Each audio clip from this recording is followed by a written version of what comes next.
Pusat bu dəqiqə dünyada mən sizə deyəndə, Zəki bəy dünən deyəndə ki, Pusat Rusiyada da, Qərbdə də, Azərbaycanda hakimiyyətə kim gələcək onun analizi gedir artıq. Analizin içində mən də varam. Hər iki tərəfdə mən də varam, Əli Kərimli də var. Amma bunu deyirəm. Qubad İbadoğlu Rusiya tərəfindən diqqətdə saxlanılır, amma o qədər yox, əsas Qərbin diqqətindədir. Yəni dəyərləmədən biləsiniz, bunu deyirəm sizə. Və İsrailə qayıdıram. Deyirəm, biz kişiyik, ey İsrail, məni İlham Əliyev milyonlara satın ala bilmədi. Ya mübarizəmizi axıra kimi eləyəcəyik kişi kimi, ya da bu uğurda şəhid olacağıq. Ey İsrail, şəxsən bu İlham Əliyev sizin poxunuzdur.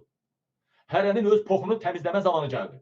Yeni dünya düzəni gəlir. Yeni dünya düzəni, küncəllənmiş dünya düzəni gəlir. Kim küncəllənəcəksə, kimin beyni, kim bu yeni dünya düzəni, bu sistemi qavrayacaqsa, süni intellektdən belə, yapay zəkadan belə yeni sistemi qavrayacaqsa, iğnədən, düymədən, bu virusdan, tuzaqlar qururlar, o tuzaqları aşa biləcəksə, o insan yeni düzənin cənnəti görəcək, yeni dünyanı görəcək.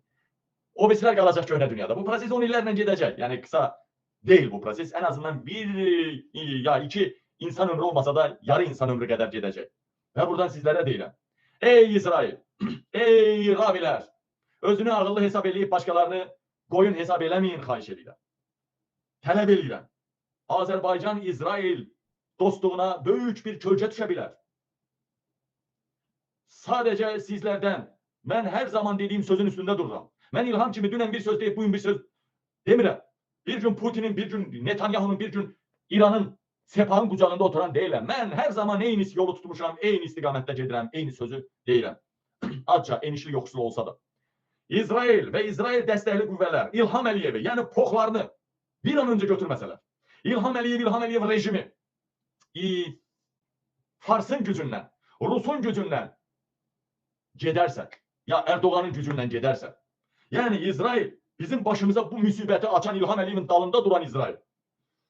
İlham Əliyev deyilən bu götünün poxunu İsrail özü təmizləməsə, şəxsən mən prezident olsam da İsraildən çox böyük qırılma nöqtəsi olacaq. Uzun illər İsrail dostluğuna ləkə düşəcək. Mən bunu istəsəm də xalq bunu qəbul edəməyəcək. Necə ki, baxın ha, necə ki, Bəhreyn, Səudiyyə Ərəbistanı, Ərəb Əmirliyi, digər o Qətər, Dubay, necə ki, bunlar kağızdan o kaplan oldular, necə ki, bunların başına Ərəb adı ilə Yahudiləri təyin elədilər, Yahudiləri, xalq dinini sevib, dini üzərindən İrana dəstək göstərsə də rəhbərlik İsrailin yanında da olsa fayda vermədi. Bax, ölkələrin başı İsrailin yanındadır, eyni zamanda Türkiyənin başı İsrailin yanındadır, Erdoğan, anası Yahudi, eyni zamanda İlham Əliyev İsrailin yanındadır, amma heç nə fayda vermədi. Xalqlar İranın yanında oldu, xalqlar haqqın yanında oldu. Əlbəttə, böyük bir hissəsi. Yəni, buradan onu demək istəyirəm ki, ey Rabilər, ey dünyanın böyük gücləri, bir an öncə İlham Əliyev kimin poxudursa poxunu təmizləsin. Hərənin özünün poxunu təmizləmə zamanı gəldi çatdı. Rusiya, Türkiyə və İrana da aiddir. İranın başı qarışıqdır, dini lider İlham Əliyev orada saxlayanlardan biri Əli Hamneyi idi. O da yoxdur. Qaldı Erdoğan və Putin. İkinizə də aiddir. Britaniyaya da aiddir, İsrailə da aiddir, Amerikaya da aiddir. Hal-hazırda İlhamı öldürmək istəyən qüvvələr var. İlhamı devirmək istəyən ölkələr var. Amma düşünürəm ki, birdən orada saxlamaq istəyən kimsə də ola bilər. Birdən ola bilər Trumpdan İlhamı xahiş edən Rabilər, birdən yenə də İlham Əliyevə hələ simpatiyaları qalmış ola bilər. İlham Əliyevi, İsrail, Yahudi lobbisi bir an öncə bütün sferalarda qələmini qırmasa, Azərbaycan hakimiyyətini, arxalarında durub xalqa soyqırım yaşadan, hər evə bəla gətirən Əliyev hakimiyyətini bir an öncə Yahudi lobbisi hədəf taxtasına otuzdurmasa, kim ölkənin başına gəlsə də 10 illərlə desəm azdır, 50 il, 100 il İsraildən Azərbaycan əlaqələri qırılma nöqtəsinə gələcək. Çünki o İsrailin dəstəklədiyi, Rabilərin Trumpdan xahiş elədiyi İlham Əliyev hər evə bəla gətiribdir. Biz İsraili bağışlayan var.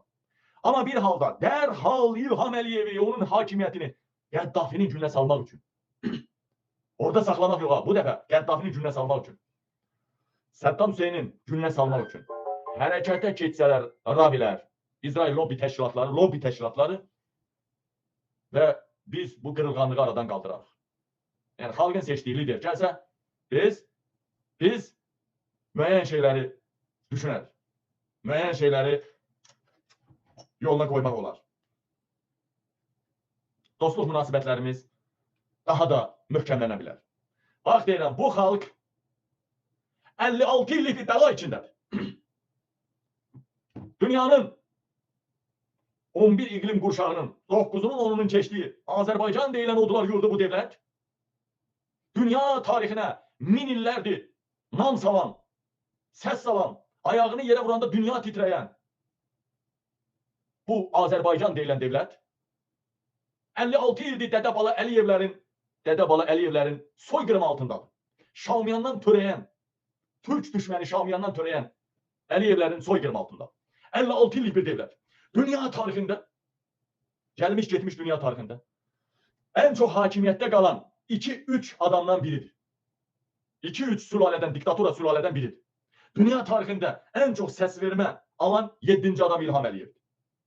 Dərhal bir an önce İlham Əliyev oradan aşırılmalıdır. Halkın ayakları altına atılmalıdır. Bu uğurda her bir eve soyqırım gətirən Əliyevlər sülaləsi. 7 dönem bak kardeşimin nəvəsi var 5. sinifə gedir. Kardeşimin nəvəsi bunları gördü. Kardeşimin balası bunları gördü. Kardeşim bunları gördü. Atamız bunları gördü. Atamızın atası Qamət bunları gördü. Qamətin atası Seyyaf bunları gördü. Seyyafın atası Məhəmməd. 7 nəsil İlham Əliyev bizə soyqırım yaşadı. İlham Əliyev Şamiyan sülaləsi. Mamır yemişi, ot yemişi. Mən körpə vaxtıda ot yiyib həyatda qalırdım. İndi də Almaniyada məni işləməyə qoymur, ailəmdən heç kim işləməyə qoymur. Almaniyada cincilimə, qazayağıya, yerliyə möhtaç qalmışıq. Xalqımızın hamısı bugündədir, Bakı batar oldu. Mən deyirəm, bu İlham Əliyev sülaləsinin 56 ildə Amerikada, İsraildə, İngiltərədə, Rusiyada, Türkiyədə, İran, hər kəs müdafiə edir. Hər kəsdən biz düşmən ola bilmərik. Amma bunu deyirəm. Bu sülaləni dərhal xalqın ayaqları altına atan və xalqın iradəsindən ölkənin başına kiminsə gəlməsə kömək eləyən hansı güc qüvvə olarsa Azərbaycan ona sadiq qalacaq. Biz ona sadiq qalacağıq. O bizim əsl qardaşımız olacaq. Elə deyilmi dostlar? Bax minlərlə adam izləyir məni. Azərbaycan en radikal blogeri. Gələcək Azərbaycanın prezidentliyinə idealı Qabil Turşoğlu kimi mən bunu deyirəm. İndi Turşoğluyam. Çalışır əskisi inciyə bilməz, avarı tatı tatarı. Sabah hakimiyyətə gələndə Qabil xalqın oğlu olacaq. Çünki qürbətdə bu ölkələrdə Turşoğlu demək belə çox adamlar qorxur. Hər şeyindən belə. Bax, minlərlə adam yazır ki burada, bəli Qabil. İsrail İlhamın derilməsində öncülük eləyib. Xalq hakimiyyətinin yaradılmasına dəstək olacaqsa İsraildən yolumuzu davam edəcəyik. İran olsa İranla, Türkiyə olsa Türkiyə ilə, Rusiya olsa Rusiya ilə, Amerika, Britaniya hansı olsa onlarla yolumuza davam edəcəyik. Bax dedim, əlbəttə Almaniya ilə, Fransa ilə hər zaman Almaniya, Fransa, İsveçrə və Hollandiya ən yaxın qardaşdan irəli dostumuz olacaq. Çünki bizlərə gerçək siyasi fəallara yardım eləyən, oturum verən bu 4 ölkə olub. Başda Fransa, ikinci yerdə Almaniya ya da tərsinə Almaniya, Fransa, üçüncü ya Hollandiya ya İsveçrə ya Hollandiya. İkisi öndə gedən güclü, ikisi biraz arkada gedən güclü. Vəssalam. Biz köpək kimi sadiqik. Bizə bir əl uzadana biz 2 əl uzadırıq. Biz ölümdən qorxmarıq, yaşamaq üçün yalvarmarıq. Biz daimi canımız bahasına da olsa haqqın yanında olacağıq. Olan insanlarıq. Vəssalam. Bunun başqa yolu yox. 50 ilə yaxındır qurduqları bütün Epstein, bütün bu sülalələr, nə bilim nə, hamısı çürük, qoz çıxdı. Nə oldu be? İndi nəyə möhtac qaldınız? Yenə də dünyanın idarə edən gücləri hansısa dəstək verməlidir, ya hansısa müttəfiqlər dəstək verməlidir ki, nəsə əldə edilsin.